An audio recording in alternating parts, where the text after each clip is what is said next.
Idea video अंगणवाडीतील मुलांच्या मातांसाठी. नमस्कार. आजच्या मीटिंगमध्ये तुम्हा सर्वांचे हार्दिक स्वागत आहे. मागच्या आठवड्यातील पॅटर्न ओळखणे व्हिडिओ आणि वयोगटानुसार दिलेली वर्कशीट यावर गटात चर्चा करून तुम्ही मुलांसोबत ही कृती केली असेल. तुमचे विचार आणि अनुभव आम्हाला कळवा. आता आजचे काम सुरू करूया. तोपर्यंत व्हिडिओ इथेच थांबवू. आता आपण पुढची कृती करूया, जिचे नाव आहे चला करून पाहूया. सर्व मातांनी एका रांगेत उभे राहावे. समोर एक टेबल ठेवा आणि टेबलावर पाण्याने भरलेल्या भांड्यात काही फुले ठेवा.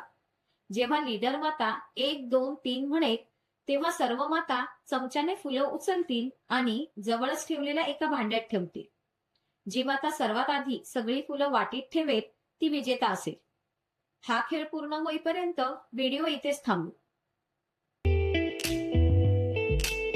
आता पुढील क्रियाकृती करू, जिचे नाव आहे काही नवीन शिकूया. मुले लहान असोत किंवा मोठी, पालक त्यांच्या सुरक्षिततेची काळजी घेतात. मुलांना कोणत्या गोष्टींनी धोका होऊ शकतो, चला या व्हिडिओवरून आपण समजून घेऊया. मुलांची सुरक्षा.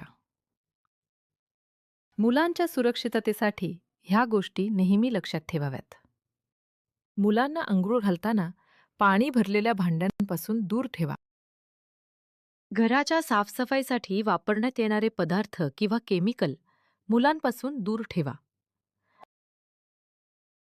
टोकदार व धारदार वस्तू मुलांपासून दूर ठेवा.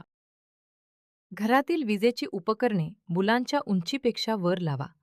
तसेच चालू स्थितीत ठेवून दूर जाऊ नका. मुलाला पाळण्यात तसेच खाटेवर एकटे सोडू नका. औषधाच्या बाटल्या व गोळ्या मुलांपासून लांब, सुरक्षित ठिकाणी ठेवा. चटका लागणाऱ्या वस्तू जसे लाइटर, माचीस, गरम इस्त्री इत्यादीपासून मुलांना दूर ठेवा. मुलांच्या गरजेच्या वस्तू आणि खेळणी नेहमी स्वच्छ ठेवा. खेळताना मुलांच्या सुरक्षेसाठी नेहमी त्यांच्या जवळ राहा. त्यांना एकटे सोडू नका. मुलाला उंच टेबलावर किंवा खुर्चीवर एकटे बसवू नका. या व्हिडिओचा तुम्हाला कसा फायदा होऊ शकतो हे सर्व मातांनी एक एक करून गटात सांगा. चला आता पुढील क्रियाकृती करू, जिचे नाव आहे घरी जाऊन मुलांकडून करून घ्या. घरी मजेदार खेळ क्रमांक 1. मुलांसोबत खेळा आणि त्यांना आत बाहेर, वर खाली, पुढे मागे इत्यादी शब्दांचा वापर करून वेगवेगळ्या वस्तू वेगवेगळ्या ठिकाणी ठेवण्यास सांगा. खेळ क्रमांक 2. मुलांसोबत बगीचा, बाजार, शाळा इत्यादी ठिकाणी भेट द्या, जेणेकरून त्यांच्यामध्ये समुदायाची आणि ओळखीची भावना निर्माण होईल. दिलेल्या वर्कशीटमध्ये मुलांच्या वयोगटानुसार क्रियाकृती दिली आहे, त्या समजून घ्या आणि मुलांकडून करून घ्या. दिलेली क्रियाकृती आणि वर्कशीट करण्यात मुलाला आनंद वाटला का? हा अनुभव आमच्यासोबत नक्की शेअर करा. आजच्या क्रियाकृती इथे संपत आहेत.